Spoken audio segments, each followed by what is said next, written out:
Hello students, क्या हाल है सबके। सब बढ़िया। इलेक्ट्रिकल डिवाइसेस नेक्स्ट वीडियो लेके आए हैं जिसमें ट्रांसफार्मर कराएंगे आपको। लास्ट वीडियो में हमने एसी जनरेटर पूरा विद वर्किंग कंस्ट्रक्शन, कैसे कॉइल घूमती है, कैसे करंट की डायरेक्शन चेंज होती है, सारी चीज़ें समझाई थी। आई होप समझ में भी सबको आई होंगी।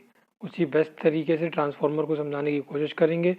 उसी की तरह वीडियो थोड़ी बड़ी होगी क्योंकि ट्रांसफार्मर भी एसी जनरेटर से बड़ा ही समझ लो उसको। ठीक है, तो स्टार्ट करते हैं बिना देरी करे। ट्रांसफार्मर सबसे पहले देखते हैं, जैसे हमने देखा था इसी जनरेटर क्या था, फिर इससे पहले ट्रांसफार्मर देखते हैं कि एक्चुअली ट्रांसफार्मर होता क्या है।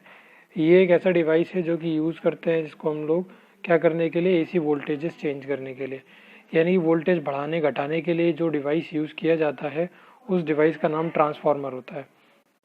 ऐसा ट्रांसफार्मर जो एसी की वोल्टेज को बढ़ा देता है उसे स्टेप अप ट्रांसफार्मर बोलते हैं, और ऐसा ट्रांसफार्मर जो एसी की वोल्टेज को घटा देता है उसे स्टेप डाउन ट्रांसफार्मर बोलते हैं। तो ट्रांसफार्मर दो तरीके के हो सकते हैं, जो वोल्टेज को इंक्रीज कर देगा स्टेप अप ट्रांसफार्मर, जो वोल्टेज को डिक्रीज कर देगा स्टेप डाउन ट्रांसफार्मर। कैसे स्टेप अप बनता है, कैसे स्टेप डाउन बनता है, ये सीखेंगे नीचे चल के हम वर्किंग में। प्रिंसिपल किस प्रिंसिपल पे बेस्ड है, ये म्यूचुअल इंडक्शन के प्रिंसिपल पे बेस्ड होता है। क्या कहता है principle of mutual induction, whenever the amount of magnetic flux linked with the coil changes and EMF is induced in the neighbouring coil.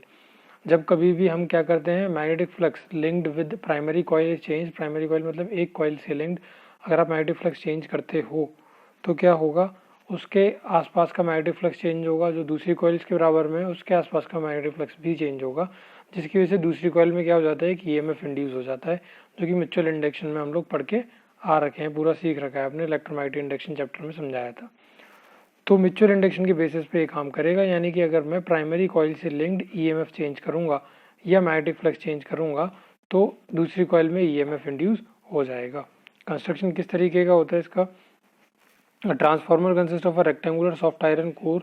Soft iron core होता है जो कि लैमिनेटेड शीट से बना होता है। लैमिनेटेड शीट्स मतलब इंसुलेटेड शीट्स होंगी, well insulated from one another, ये वेल लिखा है WELL well. Well insulated from one another मतलब वो जो कॉइल्स होंगी वो एक दूसरे से बहुत ज़्यादा इंसुलेटेड होंगी। रेक्टेंगुलर जो कॉइल्स बोल रहे हैं हम लोग वो एक दूसरे को टच नहीं करेंगी। फिर रेक्टेंगुलर शीट्स बोल रहे हैं, बल्कि कॉइल नहीं है, कॉइल तो अब आएंगी। दो कॉइल्स हैं, P1 P2 प्राइमरी कॉइल हो गई और S1 S2 सेकेंडरी कॉइल हो गई। ठीक है, वो सेम कोर पे बाउंड करी गई हैं, लेकिन वो भी ऐसे इंसुलेट हैं कि ऐसे लपेटी गई हैं उसके आसपास कि वो एक दूसरे से भी इंसुलेटेड हैं और वो कोर से भी इंसुलेटेड हैं। कहने का मतलब डायग्राम देखिए, ये एक्चुअली डायग्राम, ये क्या है, ये शीट्स हैं, एक रेक्टेंगल है, दूसरा रेक्टेंगुलर शीट्स है, तीसरी रेक्टेंगुलर शीट है, इस तरीके से हैं। तो ये सारी रेक्टेंगुलर शीट्स जो है वो एक दूसरे से इंसुलेटेड है, well insulated from each other. उसके बाद में हमने क्या करा, दो कॉइल लपेटी, यहाँ लपेटी एक प्राइमरी कॉइल जिसमें हम लोग इनपुट लगाएंगे एसी का, और सेकेंडरी कॉइल है जिसमें से आउटपुट लगाएंगे, जो कनेक्शन होता है घर के लिए होगा, अगर आपके घर में ट्रांसफार्मर लग रहा होगा, या कॉलोनी के लिए होता है तो कॉलोनी के लिए आउटपुट होगा, यहाँ से कॉलोनी के लिए पूरी के लिए आउटपुट जा रहा होगा। यहाँ से इनपुट है, मेन से पीछे से जो लाइट आ रही है पावर सप्लाई से, वो यहाँ से इनपुट एसी आता है। ठीक है, तो ये प्राइमरी कॉइल P1 P2 है और ये सेकेंडरी कॉइल S1 S2 है। ये कॉइल्स कुछ इस तरीके से लगाई हैं कि ये जो कॉइल्स के जो टर्न्स है ना, ये एक दूसरे से भी इंसुलेटेड है, साथ साथ में ये इन रेक्टेंगुलर शीट से भी इंसुलेटेड है। मतलब कोई एक दूसरे से टच नहीं हो रहा, टच हो रहा है तो वो इंसुलेटेड है, सब एक दूसरे पे करंट कंडक्ट वगैरह ऐसी वैसी चीज़ें नहीं होंगी। ना ही इन कॉइल्स के टर्न्स एक दूसरे से टच हो रहे हैं, ना ही ये कॉइल्स इन रेक्टेंगुलर शीट से टच हो रही हैं। ये वाली बात समझ में आ गई होगी सबको। ठीक है, और क्या बोल रहे हैं हम लोग, हमने एक यहाँ पे टैपिंग की लगा ली है, यानी कि स्विच लगा लिया, ये स्विच से हम लोग ऑन ऑफ कर सकते हैं यहाँ पे, और यहाँ पे आउटपुट लेंगे, कुछ रेजिस्टेंस R लगा रखा है हमने यहाँ पे आउटपुट पे। आउटपुट का रेजिस्टेंस होता है ये आपको पता है। ठीक, अब आइडियल ट्रांसफार्मर के लिए हम ये चीज़ें अज्यूम करके चलेंगे। पहला क्या है कि resistance of primary and secondary windings are negligible. Primary और सेकेंडरी बाइंडिंग्स का जो रेजिस्टेंस है वो नेग्लिजिबल है, मतलब रेजिस्टेंस को कंसीडर करके जो लॉसेज होंगे रेजिस्टेंस की वजह से उन्हें हम कंसीडर नहीं करेंगे। कहने का मतलब ये, रेजिस्टेंस की वजह से कुछ ना कुछ करंट का लॉस होगा, कुछ ना कुछ पावर लॉस होगा, उन लॉसेज को हम कंसीडर नहीं करेंगे जब हम क्या करते हैं कंस्ट्रक्शन, जब हम ट्रांसफार्मर की वर्किंग के बारे में पढ़ेंगे। तो दूसरी बात क्या है, energy losses due to magnetic hysteresis in the iron core is also negligible as low as 1%। Magnetic hysteresis क्या होता है, देखा है आपने, जब ट्रांसफार्मर के पास से निकलते तो एक आवाज़ आती है, हमिंग साउंड आती है इस तरीके की, वो हमिंग साउंड मैग्नेटिक हिस्टैरिसीस की वजह से होती है। पहले मैग्नेटिक हिस्टैरिसीस सिलेबस में हुआ करता था किसी ज़माने में, अब मैग्नेटिक हिस्टैरिसीस आपके सिलेबस में से कट गया है। तो वो जो हमिंग साउंड होती है उसमें भी कुछ ना कुछ एनर्जी लॉस होता है, ठीक है। तो हम ये एज्यूम करके चलेंगे कि जो आयरन कोर में जो मैग्नेटिक हिस्टैरिसीस होगी वो बहुत कम है, मतलब उसकी वजह से एनर्जी लॉस लगभग ना के बराबर हो रहा है, कितना, एज लो एज 1% हो रहा है। ये चीज़ें हम अज्यूम करके चलेंगे, जब भी हम क्या कर सकते हैं, रिलेशन डिराइव कर सकते हैं और इसकी वर्किंग को समझ सकते हैं। इतना क्लियर हो गया सबको कि कंस्ट्रक्शन क्या है इसमें, और प्रिंसिपल म्यूचुअल इंडक्शन के बेसिस पे ये काम करता है, और डिवाइस क्या है, ये एसी वोल्टेज को इंक्रीज या डिक्रीज करने की क्षमता रखता है। इंक्रीज करेगा तो स्टेप अप, डिक्रीज करेगा तो स्टेप डाउन। अप डाउन से भी समझ में आ जाती हैं चीज़ें। अब चलते हैं थ्योरी और वर्किंग पे। थ्योरी में बोला गया है कि एक ऑल्टरनेटिंग ईएमएफ सप्लाई करा है। Let the alternating EMF supplied by the AC source connected to primary be, कितना ईएमएफ है, E equals to E0 sine omega T है। दूसरी बात और एक चीज़ मान के चलते हैं हम कि जो हमने प्राइमरी कॉइल लपेटी है ना, ये प्योरली इंडक्टिव कॉइल है। ये जो प्राइमरी कॉइल हमने ली है ये रेजिस्टिव नहीं है, इसमें रेजिस्टेंस दिखाया भी नहीं है आपको, ये प्योरली इंडक्टिव कॉइल है। ये कॉइल कैसी है, प्योरली इंडक्टिव कॉइल है, ये हमने लिखा भी है। As we have assumed the primary coil to be purely inductive, हमने ये माना है, मैंने ऊपर लिखवाया नहीं है, हमने ये भी माना है कि जो कॉइल है, प्राइमरी कॉइल है, वो प्योरली इंडक्टिव है। अब प्योरली इंडक्टिव कॉइल होगी तो क्या होगा, उसमें जो करंट होगा IP वो लैग करेगा किससे, वोल्टेज से बाय 90 डिग्री। हमने पढ़ा था ना LEI, LE है यहाँ पे, यानी कि EMF will lead the current by 90 degree, या फिर करंट लैग करेगा 90 डिग्री से। करंट 90 डिग्री से लैग करेगा तो क्या होगा, तो जो पावर फैक्टर होगा, पावर फैक्टर बताया था ना क्या होता है, cos फाई, वीडियो में कवर अप कर रहा है मैंने पीछे। अब ये मत पूछने लगना कमेंट में करके भैया कब पढ़ाया आपने पावर फैक्टर, पावर फैक्टर पढ़ा चुका हूँ मैं, ठीक है। पावर फैक्टर cos फाई होता है, cos फाई को क्या बोलेंगे हम लोग, फाई की जगह पे कितना है, फेज एंगल 90 डिग्री है, 90 डिग्री से लीड कर रहा है EMF, तो cos 90 जीरो, यानी कि पावर फैक्टर क्या आ गया मेरे पास में, जीरो आ गया। पावर फैक्टर जीरो है, इसका मतलब पावर जो है वो डिसिपेट नहीं हो रही होगी प्राइमरी कॉइल के अंदर। ये प्राइमरी कॉइल के अंदर जितनी पावर आएगी वो उतनी पावर क्या दे देगा, सेकेंडरी कॉइल को ट्रांसमिट कर देगा, कोई भी डिसिपेशन ऑफ पावर नहीं होगा, ठीक है। नेक्स्ट आगे देखते हैं, the alternating primary current induces an alternating magnetic flux 5V in the iron core. अब ये जो प्राइमरी करंट है, यानी प्राइमरी कॉइल के अंदर EMF हम भेज रहे थे, प्राइमरी कॉइल के अंदर करंट भी था जो कि हमने बोला कि 90 डिग्री से लैग कर रहा था। ये करंट क्या करेगा, मैग्नेटिक फ्लक्स को इंड्यूस कर देगा, मैग्नेटिक फ्लक्स चेंज कर देगा उसके आसपास लिंक्ड 5B हम लोग बोल रहे हैं मैग्नेटिक फ्लक्स को। Because the core x tends through the secondary binding, the induced flux also x tends through the turn off the secondary. अब क्या हो रहा है कि हमने क्या बोला यहाँ पे, because the core x tends through the secondary binding, मतलब जो कोर है, रेक्टेंगुलर शीट्स थी ना, वो सेकेंडरी बाइंडिंग तक जा रही हैं भाई, एक ही रेक्टेंगुलर शीट पे तो हमने लपेटी थी। तो अगर फ्लक्स जो है पहली कॉइल से लिंक्ड चेंज हो रहा है तो फ्लक्स दूसरी कॉइल से, जो सेकेंडरी जो कॉइल है उनसे भी लिंक्ड फ्लक्स भी चेंज हो जाएगा। आगे, according to Faraday law of induction, the induced EMF per turn E turn is same for both primary and secondary coil. Also the voltages EP across the primary is equal to the EMF induced in the primary, and the voltage ES across the secondary is equal to the EMF induced in the secondary। क्या बोला इसने कि Faraday के law के हिसाब से हम ये बोल सकते हैं कि EMF जो इंड्यूस हो रही है पर टर्न, यानी कि E टर्न जो है वो दोनों के लिए सेम होगी, प्राइमरी कॉइल में सेकेंडरी कॉइल में। क्यों है ऐसा, क्योंकि प्राइमरी कॉइल में ही तो फ्लक्स चेंज करने से EMF इंड्यूस हो रहा था, और प्राइमरी कॉइल से ही फ्लक्स चेंज हुआ प्राइमरी कॉइल के लिए भी, और उसी कॉइल की वजह से चेंज हुआ सेकेंडरी कॉइल के लिए भी। तो प्राइमरी और सेकेंडरी कॉइल दोनों से लिंक्ड फ्लक्स चेंज हुआ है, तो दोनों में जो EMF इंड्यूस होगा उस फ्लक्स चेंज की वजह से वो कैसा होगा, वो सेम होगा, यानी कि दोनों में EMF जो इंड्यूस हो रहा है वो सेम है। और क्या बोला यहाँ पे, दूसरी बात कि also the voltages EP across the primary is equal to the EMF induce in the primary. जो वोल्टेज EP में हो रहा है, EP में वोल्टेज मान लो कुछ है, वो ही क्या है उसके EMF के बराबर है, EP के बराबर है। और जो वोल्टेज दूसरे में है ES, वो क्या है, वही उसके वोल्टेज के बराबर है। कहने की बात क्या है, मतलब EMF जो है वो वोल्टेज के बराबर है। ये सब चीज़ें हम मान के चल रहे हैं, ये जो नीचे लिखी है हमने कि वोल्टेज जो है वो किसके बराबर है, वो EMF के बराबर है, और E टर्न दोनों के लिए क्या है, सेम है। ई टर्न दोनों के लिए सेम है, यानी कि पर टर्न निकालेंगे तो सेम आएगा। वो क्या होगा, d∅b/dt पहले वाले के लिए EP/NP बराबर आएगा ES/NS के। तो पर टर्न जो चेंज इन EMF है वो सेम आएगा। क्यों? क्योंकि वो किसी एक ही फ्लक्स की वजह से हुआ है, जो कि 5B से डिनोट करा था हमने। जब ये flux link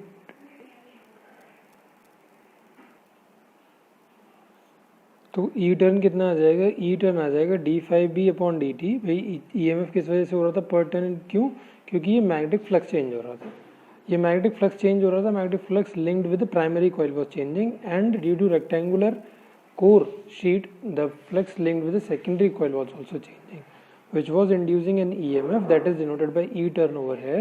So E turn will be same both for the primary coil as well as the secondary coil. Also we have noted down here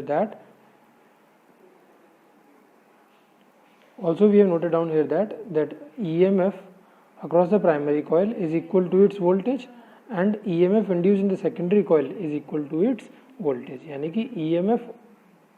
यानी कि मैं यहाँ से क्या बोल सकता हूँ, EP/NP बराबर हो गया किसके लिए, ES/NS के लिए। ये कैसे है, ई टर्न का मतलब क्या होता है, EMF पर टर्न।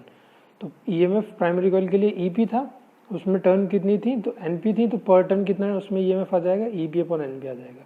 भाई जैसे मेरे से कोई बोले कि टोटल लेंथ है किसी की 20 सेंटीमीटर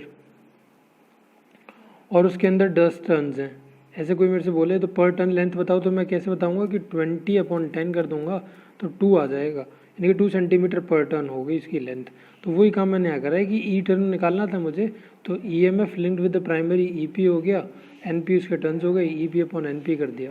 इसी तरीके से EMF सेकेंडरी से ES हो गया, टर्न्स NS हो गए, तो ES/NS हो गया। और ये बात बता ही चुके हैं ऊपर की दोनों बराबर हैं, तो ये दोनों हमने इक्वेट कर दिए। ये बात समझ में आ ही गई होगी, उम्मीद करता हूँ आपको कि ये बराबर क्यों हैं। मैं 2-3 बार इस चीज़ को रिपीट कर चुका हूँ। वेयर NP और NS क्या है, नंबर ऑफ टर्न्स हैं प्राइमरी और सेकेंडरी कॉइल के अंदर। अगर EP की बात करें तो EP का फॉर्मूला यहाँ से अगर आप बनाना चाहो तो क्या बना सकते हो, EP = ES NP/NS, NP/NS। अब बात क्या हो रही है कि अगर NP की वैल्यू बड़ी होती है, ऊपर की वैल्यू है ना NP, अगर NP की वैल्यू बड़ी होती है तो EP is directly proportional to NP, है तो दिख रहा है, तो EP की वैल्यू बड़ी हो जाएगी, EP की वैल्यू बड़ी हो जाएगी, यानी कि ES की वैल्यू छोटी हो जाएगी। ES की वैल्यू छोटी हो जाएगी मतलब सेकेंडरी कॉइल से लिंक्ड EMF स्मॉल हो जाएगा। सेकेंडरी कॉइल से EMF क्या हो जाएगा, लिंक्ड स्मॉल हो जाएगा। तो इसका मतलब ऐसा ट्रांसफार्मर जिसने प्राइमरी कॉइल में तो EMF ज़्यादा था, सेकेंडरी कॉइल का EMF यानी कि उसकी वोल्टेज कम कर दिया। मैं बोल चुका हूँ पहले कि EMF और वोल्टेज एक ही बात है यहाँ पे। तो सेकेंडरी कॉइल से लिंक्ड वोल्टेज यानी कि आउटपुट जो है वो कम आ रहा है और जो इनपुट है वो ज़्यादा जा रहा है। तो ऐसे ट्रांसफार्मर को क्या बोलूँगा मैं, स्टेप डाउन ट्रांसफार्मर बोलूँगा। यानी कि स्टेप डाउन ट्रांसफार्मर अगर मुझे बनाना है तो मैं NP को NS से बड़ा रख लेता हूँ। NP को NS से बड़ा रखने का मतलब क्या है कि जो टर्न्स हैं प्राइमरी कॉइल में, जो मेरी टर्न्स थी उनको ज़्यादा रखेंगे और NS को कम रखेंगे। जितना ज़्यादा NP की वैल्यू होगी उतनी ज़्यादा EP की वैल्यू होगी और उतनी कम ES की वैल्यू होगी। ठीक है, उतनी कम ES की वैल्यू होगी। तो यहाँ से बता सकते हैं, ठीक है। अगर किसी को नहीं समझ में आ रहा तो वो ऐसे समझ लो, देखो यहाँ से मैं फॉर्मूला बनाया मैंने, क्या, EP/ES = NP/NS। ये बात समझ में आ रही है, EP/ES = NP/NS। अब मुझे एक बात बताओ कि EP तो NP के बराबर, EP NP है और ES NS है, मतलब रेशियो में है। लेकिन अब मैं NP की वैल्यू ज़्यादा रखूँगा तो ऑब्वियस है कि EP की वैल्यू ज़्यादा आएगी और ES तो इन्वर्सली प्रोपोर्शनल है ना NP के, ES तो इन्वर्सली प्रोपोर्शनल है NP के। तो अगर NP की वैल्यू आप ज़्यादा ले लोगे तो ES की वैल्यू क्या हो जाएगी, कम हो जाएगी। ES था क्या, EMF linked with the secondary coil, यानी कि voltage of the secondary coil. अब voltage of the secondary coil घट गया, सेकेंडरी कॉइल क्या थी, यहाँ से आउटपुट ले रहे थे आप, तो हमने भेजी तो बहुत ज़्यादा वोल्टेज, लेकिन आउटपुट निकल के आया वो बहुत कम निकल के आया। तो ऐसे ट्रांसफार्मर को मैंने बोला था ना, जो वोल्टेज को घटा के देगा उसको स्टेप डाउन ट्रांसफार्मर बोलते हैं। तो ऐसा ट्रांसफार्मर कैसा बन जाएगा, स्टेप डाउन ट्रांसफार्मर बन जाएगा। तो आपसे कोई 1 नंबर क्वेश्चन में पूछे कि स्टेप डाउन ट्रांसफार्मर के लिए क्या करते हैं, तो स्टेप डाउन ट्रांसफार्मर बनाने के लिए हम लोग number of turns linked with the primary coil को ज़्यादा लेते हैं as compared to the number of turns linked with the secondary coil. लेकिन जितने ज़्यादा टर्न्स तुम प्राइमरी कॉइल में ले लोगे सेकेंडरी से, उतना कम वोल्टेज तुम्हें सेकेंडरी कॉइल में मिलेगा। ठीक, दूसरा देखिए, अगर मैं उल्टा कर दूं, NS की वैल्यू NP से बढ़ा दूं, मतलब सेकेंडरी कॉइल में मैं ज़्यादा ले लूँ तो उल्टा हो जाएगा। भाई NS की वैल्यू NP से ज़्यादा हो गई तो ES की वैल्यू ज़्यादा हो जाएगी, तो ES की वैल्यू ज़्यादा हो जाएगी EP से। अब ES की वैल्यू EP से ज़्यादा हो जाएगी तो यानी कि सेकेंडरी कॉइल से लिंक्ड EMF बढ़ गया। सेकेंडरी कॉइल से लिंक्ड EMF बढ़ गया तो ऐसे ट्रांसफार्मर को क्या बोलते हैं हम लोग? स्टेप अप ट्रांसफार्मर बोलते हैं। यानी स्टेप अप ट्रांसफार्मर अगर आपको बनाना है तो सेकेंडरी कॉइल से लिंक्ड EMF आप बढ़ा दीजिए तो आपका क्या बढ़ जाएगा, जो सेकेंडरी EMF है या सेकेंडरी वोल्टेज है वो बढ़ जाएगी, और इस तरीके के ट्रांसफार्मर को हम लोग स्टेप अप ट्रांसफार्मर बोल देंगे। और एक बात, ये जो NS/NP है इसके रेशियो को हम लोग K से डिनोट करते हैं और इसको क्या बोलते हैं हम लोग? ट्रांसफॉर्मेशन रेट बोलते हैं। यानी कि ट्रांसफॉर्मेशन रेट क्यों? क्योंकि NS/NP का ही रेशियो तो डिसाइड कर रहा है कि स्टेप अप ट्रांसफार्मर बनेगा, स्टेप डाउन ट्रांसफार्मर बनेगा। बात को समझ रहे हो मेरे को? स्टेप अप ट्रांसफार्मर बनेगा, स्टेप डाउन ट्रांसफार्मर बनेगा, वो यही तो डिसाइड कर रहा है। कैसे डिसाइड कर रहा है? अब देखो फिर से बता देता हूँ, दूसरे तरीके से और समझा देता हूँ। NS/NP है, ठीक है। मैंने कहा कि NS की वैल्यू हमने बड़ी ले ली, ये वाली बात मैं समझा चुका हूँ आपको कि NS की वैल्यू बड़ी लेंगे तो क्या बनेगा? स्टेप अप ट्रांसफार्मर बनेगा। अगर मैंने NS की वैल्यू बड़ी ले ली तो मतलब स्टेप अप ट्रांसफार्मर बन रहा है। अगर NS की वैल्यू बड़ी है NP से तो आंसर कैसा आएगा? यहाँ से ग्रेटर देन आएगा, ग्रेटर देन 1 आएगा, ऑब्वियस है। भाई मान लो ऊपर की वैल्यू 7 है और नीचे की वैल्यू 5 है तो आंसर कितना आएगा? 1.4 आ जाएगा। तो यानी कि answer will be greater than 1, और आंसर है क्या? K। तो K कैसा आ रहा है? ग्रेटर देन 1 आ रहा है जब NS बड़ा है NP से। तो यानी कि क्या कह सकता हूँ मैं? और NS NP से बड़ा है तो ऐसा ट्रांसफार्मर क्या है? Step up transformer. तो यानी कि अगर K की वैल्यू ग्रेटर देन 1 आती है तो ऐसे ट्रांसफार्मर को हम लोग स्टेप अप ट्रांसफार्मर बोलते हैं, या फिर और वाइस वर्सा भी बोल सकते हैं। For step up transformer the value of K is greater than 1। बात आ गई समझ में? अगर उल्टा कर दें इसका, मैं NS की वैल्यू छोटी ले लूँ NP से तो क्या हो जाएगा? K की वैल्यू लेस देन 1 हो जाएगी, और K की वैल्यू लेस देन 1 हो जाएगी, और NS छोटा NP से, इसका मतलब कैसा ट्रांसफार्मर? Step down transformer. तो for step down transformer the value of K is less than 1। तो ये भी क्वेश्चन आप 1 मार्क के लिए तैयार करके रखेंगे। और इस K को क्या बोलते हैं हम लोग? ट्रांसफॉर्मेशन रेशियो बोलते हैं। क्या बोलते हैं? ट्रांसफॉर्मेशन रेशियो बोलते हैं। ट्रांसफॉर्मर रेशियो ये रेट नहीं है, इसे करेक्ट कर लेना, ट्रांसफॉर्मेशन रेशियो है, ठीक। चलिए, note that this relation is based on these assumptions. ये 3 अजम्पशंस हैं यहाँ पे, इन अजम्पशंस पे बेस्ड है ये। पहला, the primary resistance and the current are small. Primary coil से लिंक जो रेजिस्टेंस है वो बहुत कम है और करंट भी बहुत कम है। There is no linkage of flux, the same flux links both the primary and the secondary coil. Leakage नहीं है, यहाँ पे लीकेज लिख लेना। There is no leakage of flux, flux का कोई लीकेज नहीं है। जो फ्लक्स प्राइमरी कॉइल में है वही सेकेंडरी कॉइल में, जब भी हम लोग उसका EMF पैटर्न सेम कर पाएँ। अगला क्या है? The secondary current is small, secondary current जो होगा वो भी स्मॉल होगा।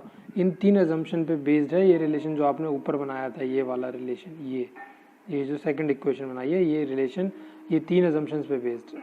चलिए आगे देखते हैं फिर। Now the rate at which the generator, ये source, transfer energy to the primary, यानी कि ये जो सोर्स है हमारे पास में वो जितने रेट से प्राइमरी कॉइल को, सोर्स क्या है? जहाँ से भी बिजली आ रही है, ट्रांसफार्मर नहीं, ट्रांसफार्मर को बिजली जहाँ से मिल रही है पीछे से, वो किस रेट से बिजली उसे दे रहा है उसको क्या बोलेंगे हम लोग? रेट क्या होता है? पावर। पावर का फॉर्मूला क्या होता है? VI होता था ना, P is equals to VI, सबने पढ़ा था। हम लोग तो बोल चुके हैं कि वोल्टेज क्या है यहाँ पे? EMF है, तो VI की जगह मैंने क्या लिख दिया? उसे EI लिख दिया, और प्राइमरी कॉइल से लिंक था तो इसलिए EPIP लिख दिया। प्राइमरी कॉइल से लिंक था इसलिए मैंने EPIP लिख दिया उस चीज़ को। The rate at which this coil transfers to the secondary, ये रेट जिससे कॉइल क्या करेगा? ट्रांसफर करेगा एनर्जी सेकेंडरी कॉइल को, उस रेट को क्या बोलते हैं हम लोग? ES बोल सकता हूँ। भाई सेकेंडरी कॉइल में क्या है? सेकेंडरी कॉइल के लिए सेकेंडरी कॉइल का EMF जो कि ES है, सेकेंडरी कॉइल का करंट जो कि IS है, तो ES हो गया सेकेंडरी कॉइल से लिंक पावर। अब हम तो ये बोल चुके हैं कि कोई एनर्जी लॉस हो ही नहीं रहा, कोई एनर्जी लॉस नहीं हो रहा, मतलब जितनी पावर यहाँ पे है उतनी सेम पावर यहाँ पे, वो मैं ऊपर बता के आ चुका था। Energy loss due to magnetic hysteresis is very low as 1% हम कंज्यूम कर चुके हैं, ये तो पावर लॉस कोई है ही नहीं। जितनी पावर हम ये मान के चल रहे हैं ट्रांसफार्मर की डेरिवेशन करते हुए, जितनी पावर प्राइमरी को मिल रही है, ऑल्दो ऐसा होता नहीं है, जितनी पावर प्राइमरी को मिल रही है उतनी पावर वो सेकेंडरी को दे रहा है, ऐसा होता नहीं है, पर ये चीज़ हम अज्यूम करके चल रहे हैं रिलेशन बनाने के लिए, ठीक है। EP यानी कि EP बराबर कर दिया मैंने किसके? ES के। या फिर यहाँ से रेशियो बनाऊंगा मैं तो क्या बन जाएगा? IS/IP will be equal to EP/ES। I S upon I P will be equal to E P upon E S, या यहाँ से आई एस की रिलेशन बना लो तो क्या बन जाएगी I P E P upon E S, I P E P upon E S बन जाएगी। तो इसको ही हमने क्या बोल दिया, E P upon E S किसके बराबर था, N P upon N S के बराबर था, वो यहाँ पे लिख दिया। I S is equals to I P E P upon N S की, ई एस की जगह पे N P upon N S लिख दिया, और इसको क्या बोल दिया हमने, थर्ड इक्वेशन बोल दिया। और अभी ऊपर मैं आपको बता के आया जस्ट कि N P upon N S जो है वही क्या है, ट्रांसफॉर्मेशन रेशियो है के। तो यहाँ पे N P upon N S, sorry N S upon N P था ना वो, तो N P upon N S की जगह क्या लिख सकते हो आप, 1 अपॉन के लिख सकते हो।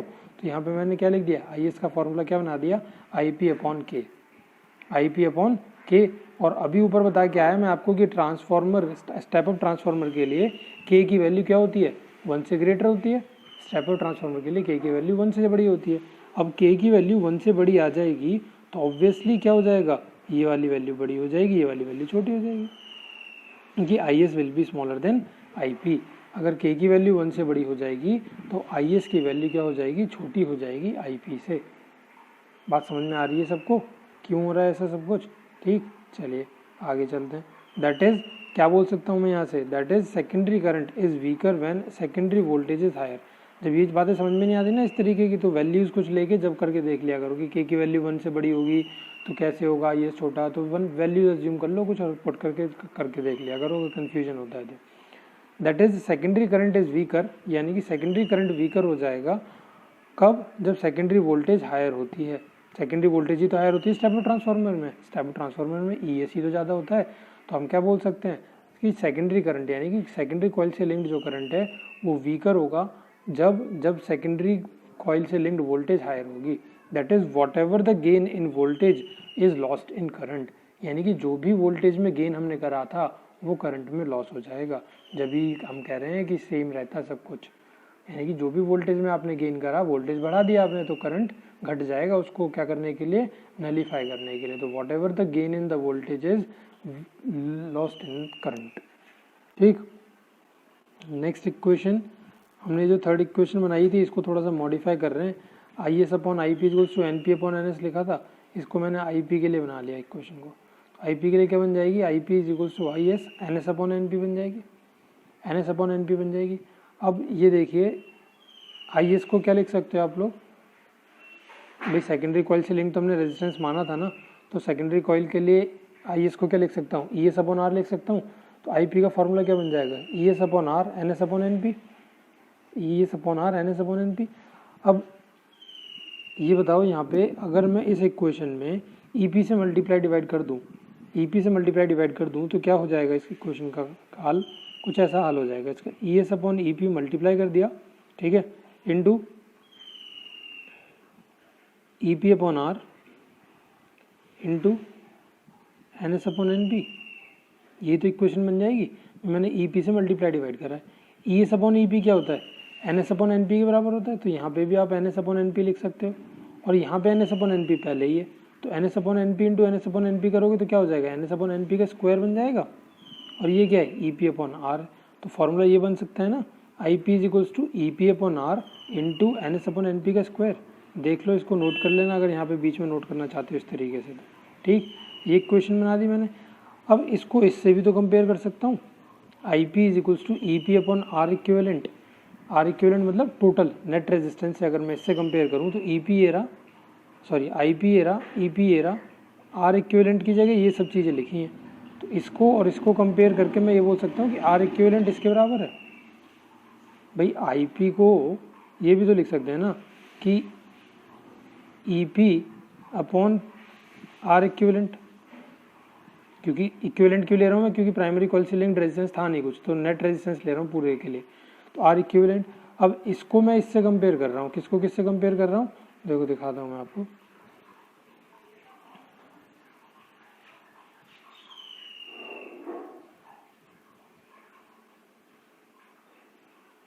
इससे जो मैंने ग्रीन में सर्कल करा है इसको कंपेयर कर रहा हूँ, तो आई पी की जगह आई पी है, ई पी की जगह ई पी है, आर इक्विवेलेंट की जगह ये है मेरे पास में, क्या है, N S upon N P का स्क्वायर इंटू 1 अपॉन आर। तो यानी कि आर इक्विवेलेंट यहाँ से क्या आ जाएगा मेरे पास में, N S upon N P का स्क्वायर इंटू 1 अपॉन आर जो है आर इक्विवेलेंट की पूरी एक रिलेशन बन जाएगी, ठीक है। ये समझ में आ गया, ये रिलेशन बना रहे हैं हम, तो थ्योरी वर्किंग पूरी करनी पड़ेगी इतनी आपको, तो हमने क्या क्या रिलेशन बनाई, एक रिलेशन हमने आर इक्विवेलेंट की बना दी, यानी कि नेट रेजिस्टेंस अगर लिंक्ड विद ट्रांसफार्मर निकालना है आपको तो आप इससे निकाल सकते हो, वेयर आर इज, यहाँ पे आर क्या है, resistance of the secondary coil या लोड जो भी आप लगा रहे हो, एन एस क्या है, number of turns linked with the secondary coil, N P number of turns linked with the primary coil. कैसे बनाई ये रिलेशन, ये भी समझ में आई होगी। एक रिलेशन ये बनाई हमने यहाँ पे, एक रिलेशन हमने ये वाली बनाई थी, यहाँ पे ये बनाई थी, और क्या बात समझी हमने, ये वाली बात समझी यहाँ पे, और एक रिलेशन हमने ईएमएफ वाली बनाई थी जो कि ये वाली रिलेशन थी। ठीक है, तो बातें बहुत सारी बताई हैं और अच्छे अच्छे तरीके से समझाई हैं, उम्मीद करता हूँ समझ में भी आई होंगी। आगे चलते हैं, एफिशिएंसी देख लेते हैं एक बार ट्रांसफार्मर की। एफिशिएंसी कैसे निकालते हैं ट्रांसफार्मर की, एफिशिएंसी को डिनोट करते हैं ईटा से। एफिशिएंसी होती है कि कोई भी ट्रांसफार्मर या कोई भी मशीन, किसी भी मशीन की आप एफिशिएंसी निकाल सकते हो, वो कितनी पावर या कितना कुछ भी लेके कितना आपको दे पा रही है। जैसे हम लोग एफिशिएंसी, अगर आप बाइक चला रहे हो तो बाइक की एफिशिएंसी इसको एवरेज बोलते हैं, तो वो उसकी एफिशिएंसी कैसे निकालते हैं कि कितने पेट्रोल में वो कितना लीटर ट्रैवल कर रही है, कितने लीटर पेट्रोल में कितना किलोमीटर वो ट्रैवल कर पा रही है, वो उसकी एफिशिएंसी होती है। मतलब वो कितना खा रही है तेल और कितना आउटपुट यानी कि कितना चल रही है। ठीक, तो उसको एफिशिएंसी बोलते हैं। तो ट्रांसफार्मर की एफिशिएंसी क्या है कि वो कितनी पावर ले रही है, पावर ले रहा है, और उसके बदले में लेने के बाद कितनी पावर दे रहा है, उसका रेशियो निकाल लेंगे तो एफिशिएंसी आ जाएगी। मतलब आउटपुट पावर अपन इनपुट पावर कर दूंगा। आउटपुट पावर ऊपर देख के आए ES/IS था और इनपुट पावर EP/IP था। ठीक है, तो अगर ईटा बना जाता है, तो एफिशिएंसी 100% हो जाती है। अगर परसेंट की टर्म्स में निकालते हैं तो इसे 100 से मल्टीप्लाई कर देते हैं। अगर ईटा बन आ गया तो इसका मतलब एफिशिएंसी 100% है। और ऐसे ही ट्रांसफार्मर को हम क्या बोलते हैं, आइडियल ट्रांसफार्मर बोलते हैं, यानी कि ऐसा ट्रांसफार्मर जो जितना पावर ले रहा है उतनी पावर दे भी रहा है। तो 100% एफिशिएंसी है उससे ट्रांसफार्मर की। लेकिन प्रैक्टिकली ऐसा पॉसिबल नहीं है कि ऐसा ट्रांसफार्मर बनाया जाए, क्योंकि एनर्जी लॉसेस आप कितना भी मिनिमाइज़ करने की कोशिश करो, अब तो मिनिमाइज़ बहुत कर दिए हैं, नई टेक्नोलॉजी, नए ट्रांसफार्मर आ गए हैं, लेकिन फिर भी 100% जितनी इनपुट पावर है उतनी आउटपुट पावर कोई भी ट्रांसफार्मर नहीं दे सकता। ठीक है, देखो एनर्जी लॉसेस क्या क्या होते हैं ट्रांसफार्मर के अंदर वो भी बताया यहाँ पे। Copper loss is the energy loss in the form of a heat in copper coil of the transformer. Copper coil जो होती है ट्रांसफार्मर की, जब लंबे समय के लिए उसमें से करंट पास होता रहता है तो वो हीट अप हो जाती है, और वो हीट की फॉर्म में कुछ ना कुछ, heat is also form of energy, तो वो हीट की फॉर्म में कुछ ना कुछ क्या कर देती है, पावर को या एनर्जी को लूज कर देती है। दूसरा क्या है, iron loss. Iron loss, energy loss in the form of heat in the iron core of the transformer. जो आयरन कोर है, जो आयरन ऊपर से दिखता है आपको, लोहे का होता है ना, तो वो भी हीट अप हो जाता है, तो उसमें भी कुछ ना कुछ एनर्जी का लॉस होता है। Leakage of magnetic flux, magnetic flux primary coil से लिंक्ड जो है वो पूरा का पूरा सेकेंडरी कॉइल तक नहीं पहुंच पाता, वो तो हम अज्यूम करके चल रहे थे बस। ठीक है, तो कुछ ना कुछ मैग्नेटिक फ्लक्स सेकेंडरी कॉइल का अलग होगा, कम होगा as compared to the primary coil, तो ये भी लीकेज है। दूसरा क्या है, magnetostriction, that is humming noise, जो कि ऊपर बताया मैंने आपको, हमिंग नॉइज जो ट्रांसफार्मर प्रोड्यूस करता है। तो अगर आउटपुट पावर देखें रफली तो कितनी आती है, इनपुट पावर की 90% आती है। ये जितनी इनपुट हम दे रहे हैं पावर को, और ऑन एन एवरेज वो उसका 90% आउटपुट आपको देगा। यूजेस क्या है, transformer is used almost for all AC operations. Example in voltage regulator, TV के लिए, रेफ्रिजरेटर के लिए जो हम लोग वोल्टेज रेगुलेटर, स्टेबलाइजर जो लगाते हैं उसमें होता है ये। इन इंडक्शन फर्नेसेस, जो इंडक्शन फर्नेसेस होती हैं, भट्टी जो होती हैं जो इंडक्शन पे चलती हैं, लाइट से चलती हैं। और क्या है, step down transformer is use for welding purpose. Step down transformer जो वेल्डिंग पर्पस के लिए भी यूज़ किया जाता है, क्योंकि वेल्डिंग में जो उतनी ज़्यादा वोल्टेज, यानी कि जितनी वोल्टेज पीछे से आती है उतनी वोल्टेज को हम यूज़ नहीं कर सकते, तो उसमें भी स्टेप डाउन ट्रांसफार्मर यूज़ किया जाता है। ये हर चीज़ में होता है ट्रांसफार्मर। आपका चार्जर है, मोबाइल का चार्जर जो होता है उसके अंदर भी ट्रांसफार्मर होता है। क्योंकि जो वोल्टेज आपके घर में पहुँचती है वो होती है 220 वोल्ट, और आपका फ़ोन अगर 220 वोल्ट पे आपने लगा दिया तो काम तमाम हो जाएगा फ़ोन का। तो उस अडेप्टर जो होता है चार्जर का, उसके अंदर भी एक ट्रांसफार्मर लगा होता है, इसको स्टेप डाउन ट्रांसफार्मर बोलते हैं। क्या करता है, उस 220 वोल्ट को 10 वोल्ट, 12 वोल्ट, अब तो 18 वोल्ट तक के चार्जर आ रहे हैं, तो उन तक क्या कर देता है, उस वोल्टेज को रिड्यूस कर देता है, जिससे आपके फ़ोन को क्या ना हो, डैमेज ना हो। कभी अगर फ़ोन को चेक करना हो इस तरीके से कि क्या होता है 220 वोल्ट पे, तो बिना अडेप्टर के अपने डेटा केबल को आगे से छीलना और डायरेक्ट लगा देना उसमें, स्विच में तार निकाल के उसमें से स्विच में लगा के ऑन करके देखना, फिर पता चलेगा फ़ोन की क्या हालत होगी। तो फ़ोन उतना करंट झेल नहीं सकता, उतनी वोल्टेज नहीं झेल सकता एक्चुअली। ठीक है, तो इस तरीके से हर उस चीज़ में ट्रांसफार्मर लगा हुआ है जहाँ पे भी वोल्टेज बढ़ानी होती है, घटानी होती है, रेगुलेट करनी होती है। ठीक, तो ये सब कुछ कहानी थी पूरी ट्रांसफार्मर के बारे में। इंटरेस्टिंग थी वीडियो, आई होप आपको भी इंटरेस्टिंग लगी हो और सारी चीज़ें समझ में आई हो, ऐसी मैं उम्मीद करता हूँ। अब एक ही वीडियो रह गई एलसी ऑसिलेशन की, उसे मैं वीडियो ना दे के क्या करा दूंगा, आपको ऑफलाइन क्लास में करा दूंगा, और ऑफलाइन क्लासेस कल से स्टार्ट हो ही जाएंगी। तो कल हम लोग जो टॉपिक पढ़ेंगे वो एलसी ऑसिलेशन पढ़ेंगे और इस चैप्टर को इसी को ख़त्म कर देंगे कल। चलिए, वीडियो अच्छी लगी हो तो do like the video and hit the subscribe button to get the latest notification of such interesting videos. We'll see you in the next video of next chapter. Till then, goodbye.